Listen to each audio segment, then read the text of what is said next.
Halo, selamat datang di acara kita. Hari ini kita mau gali lebih dalam nih soal satu topik yang deket banget sama kita semua. Soal ancaman keamanan di dunia digital yang serba mudah ini.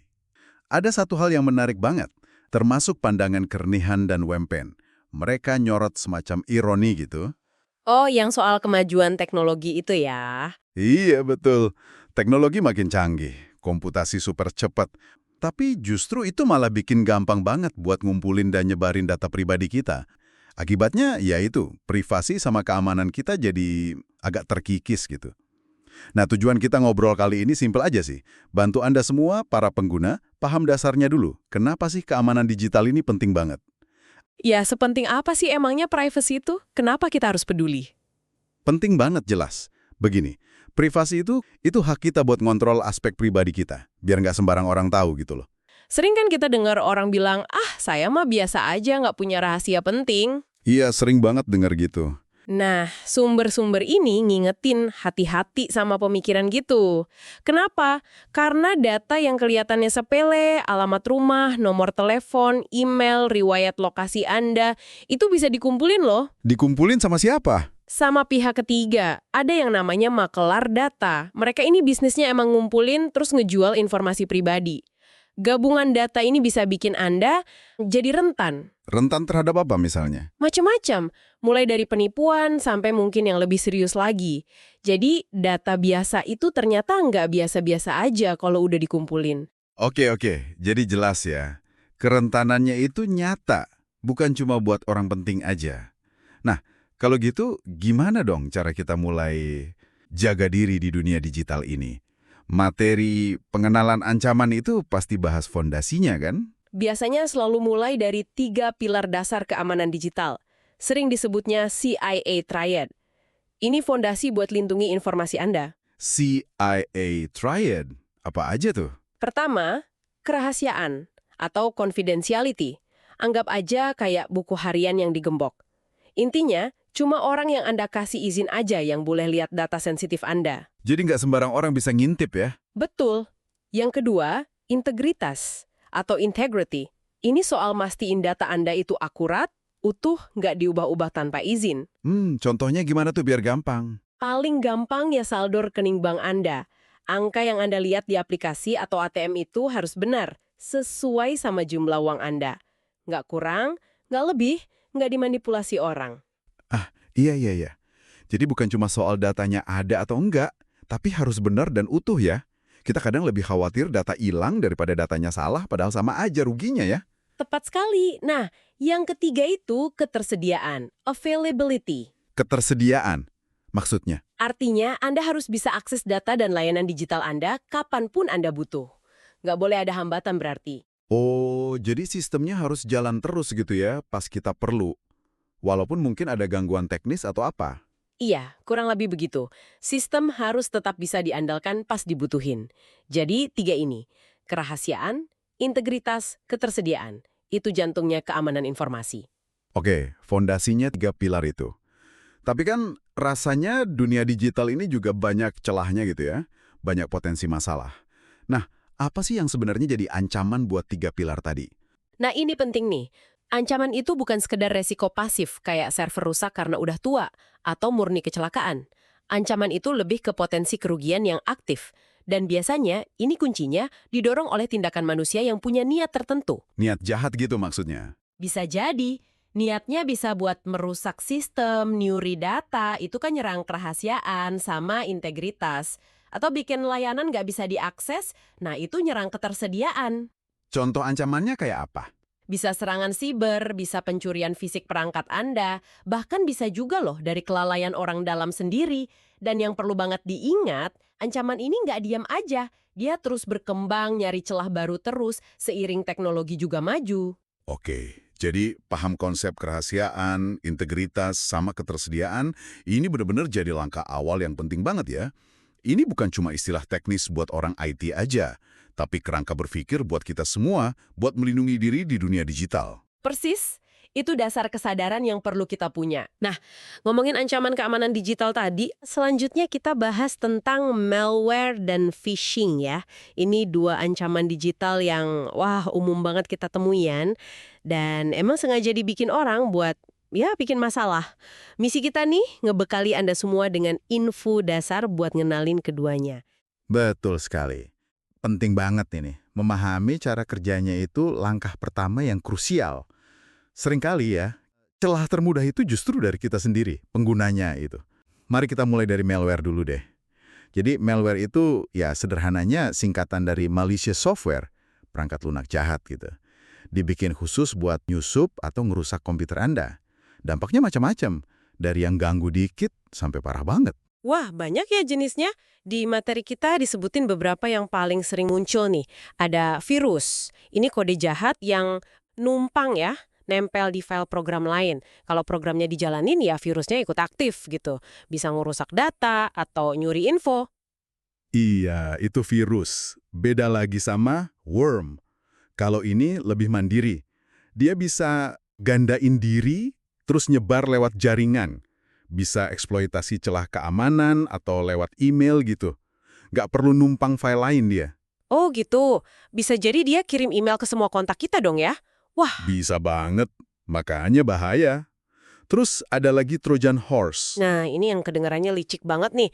Kayak cerita kuda Troya itu ya. Nyamar jadi sesuatu yang kayaknya berguna atau menarik. Misalnya game gratis gitu atau update software. Tapi diam-diam dia bawa muatan berbahaya di belakangnya tanpa kita sadar sama sekali. Dia menipu kita. Lalu ada lagi spyware sama keylogger. Tugasnya ya sesuai namanya, memata-matai aktivitas Anda. Kalau keylogger itu lebih spesifik lagi.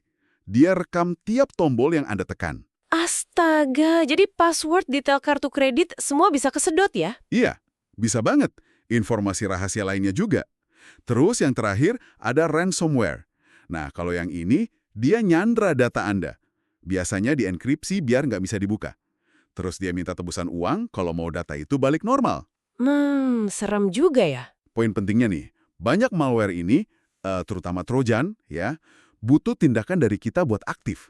Misalnya kita ngeklik link aneh, buka lampiran email nggak dikenal, atau download software dari sumber yang ya nggak jelas gitu. Oh, jadi balik lagi ke kita ya. Kewaspadaan kita sendiri itu penting banget berarti. Nggak cuma soal antivirus aja. Betul sekali. Antivirus itu penting ya sebagai jaring pengaman lah. Tapi kesadaran dan hati-hati kita itu benteng utamanya. Nah, selain software jahat yang diam-diam nyusup, ada cara lain nih penjahat siber beraksi. Yaitu dengan mancing info langsung dari kita. Ini yang namanya phishing. Jadi penipu digital yang coba mancing data sensitif kita. Kayak password, nomor kartu kredit, detail bank gitu. Biasanya lewat email atau website palsu ya, yang dibikin mirip banget sama aslinya. Tepat, phishing itu mainnya di psikologi. Bikin kita panik atau tergiur biar lengah. Biar nggak gampang kepancing, materi kita ngasih tahu beberapa tanda nih perlu diwaspadai. Pertama, pesan mendesak atau ancaman. Hati-hati kalau ada email bilang, akun Anda mau diblokir, segera verifikasi data. Perusahaan asli tuh jarang banget minta tindakan krusial gitu lewat email biasa. Kedua, minta info yang seharusnya udah dimiliki. Kalau tiba-tiba bank Anda email minta PIN lengkap atau password, wah itu lampu merah banget. Kan mereka udah punya data dasar kita. Iya juga ya, ngapain nanya lagi coba? Ketiga, sapaan generik. Kayak nasabah YT atau Dear User. Email resmi biasanya lebih personal nyebut nama kita. Keempat, kesalahan bahasa atau ejaan. Seringkali email atau situs phishing itu dibuatnya agak buru-buru. Jadi ada aja salah ketik atau tata bahasa yang aneh. Oke, jadi perhatiin juga detail bahasanya ya. Iya. Nah, yang kelima dan ini penting banget. Link atau URL yang gak cocok. Jangan langsung klik link di email. Coba arahin kursor dulu ke atas link itu. Jangan diklik. Nanti biasanya di pojok kiri bawah layar atau di tooltip muncul alamat tujuan aslinya. Seringkali teksnya bilang www.bankasli.com. Tapi alamat aslinya malah klik ini dapat hadiah.xyz atau domain aneh lain. Oh, jadi bisa beda ya antara yang tertulis sama tujuan aslinya? Periksa juga alamat di address bar browser pas sudah kebuka. Bener nggak itu domain resmi perusahaannya? Bukan yang cuma mirip-mirip atau aneh ekstensinya. Kayak .biz buat bank, gitu. Oke, jadi intinya kita harus super skeptis ya, cek dan riset terus, apalagi kalau udah menyangkut info sensitif atau ada permintaan aneh, jangan gampang kena tekanan atau iming-iming di dunia maya gitu kan? Benar sekali. Jadi, ya, malware dan phishing ini ancaman nyata yang selalu ada di sekitar kita. Tapi kabar baiknya, dengan ngenalin ciri-cirinya, modusnya, kayak yang kita bahas dari materi tadi, Anda udah punya bekal pertahanan awal yang penting banget.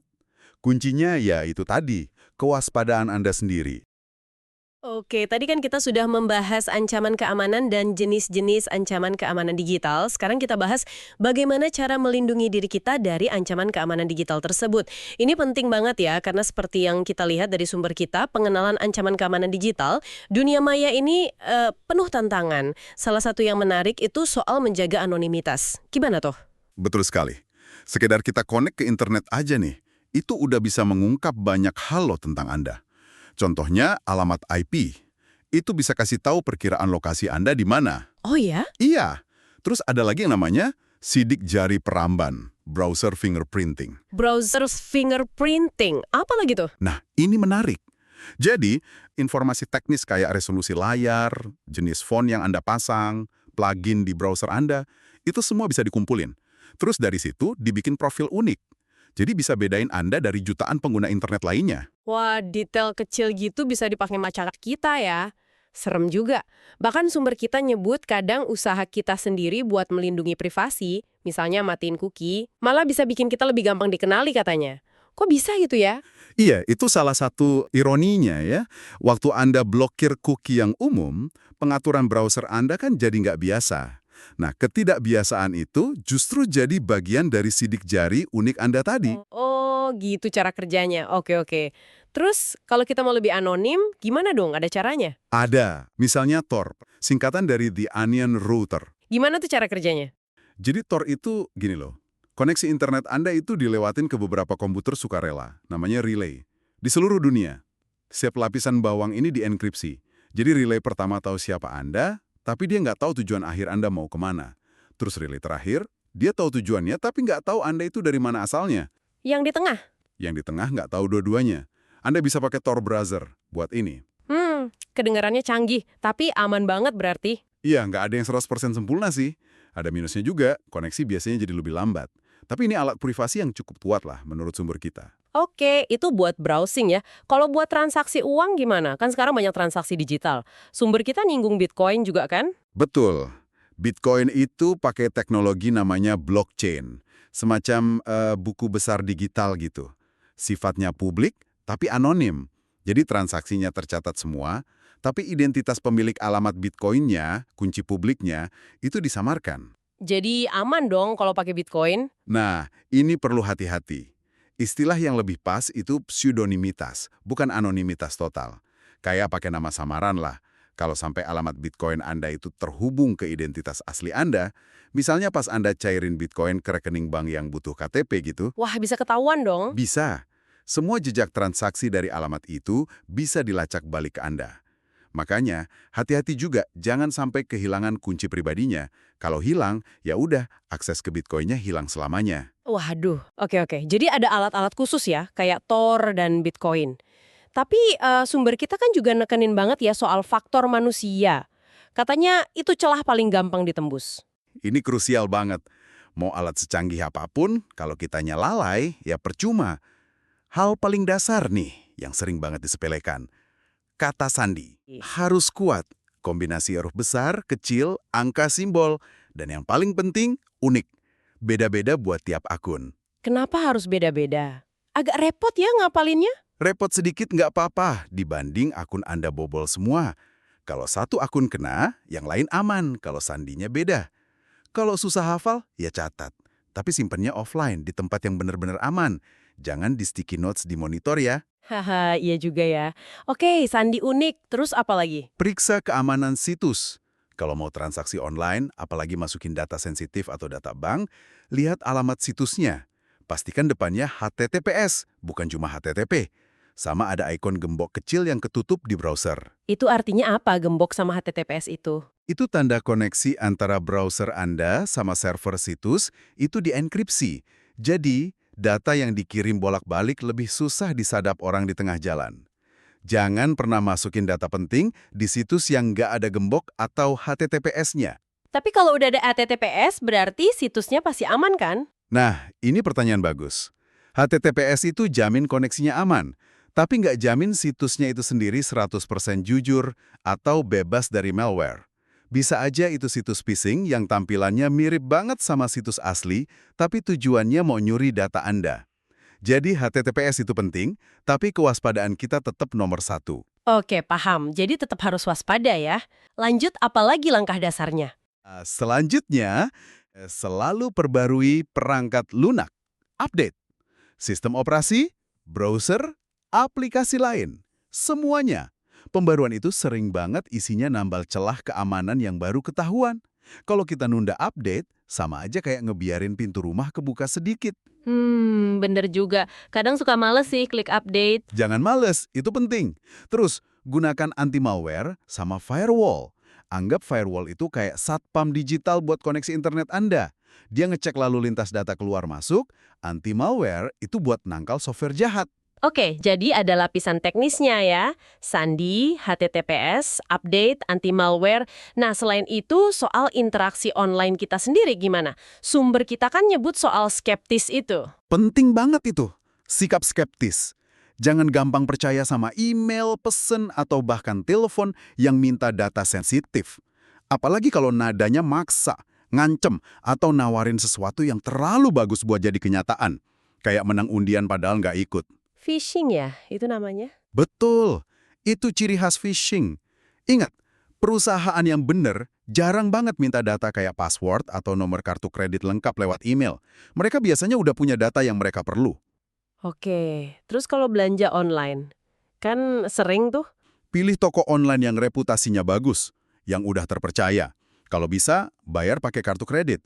Biasanya perlindungannya lebih bagus dibanding kartu debit. Atau pakai layanan pembayaran pihak ketiga macam PayPal gitu. Dan batasi info pribadi yang dikasih. Kasih yang relevan aja sama transaksinya. Terakhir nih, soal situs-situs beresiko. Ya, hati-hati sama situs dewasa, judi ilegal, tempat download ilegal atau bajakan. Itu sering banget jadi sarang malware. Kalau memang terpaksa banget buka situs macam itu, pakai mode private browsing bisa sedikit membantu. Oke, jadi banyak ya lapisannya, mulai dari pakai alat bantu macam Tor, sampai kebiasaan kita sehari-hari pas online. Harus waspada terus berarti. Betul sekali. Keamanan digital itu bukan tujuan akhir yang bisa dicapai terus udah. Ini proses yang jalan terus. Selalu ada tarik ulur antara pengennya nyaman, gampang, sama tingkat keamanan yang kita butuhin. Kita pengenalan ancaman keamanan digital. Nah, sebagai penutup, mungkin ini yang perlu Anda renungkan. Ancaman di dunia digital itu terus berubah, terus berevolusi, nyari celah baru terus. Pertanyaannya, kesadaran dan kewaspadaan Anda apakah ikut berkembang juga? Cukup cepat nggak buat ngelindungin diri Anda di dunia yang berubah secepat ini? Terima kasih sudah menyimak pembahasan kita kali ini.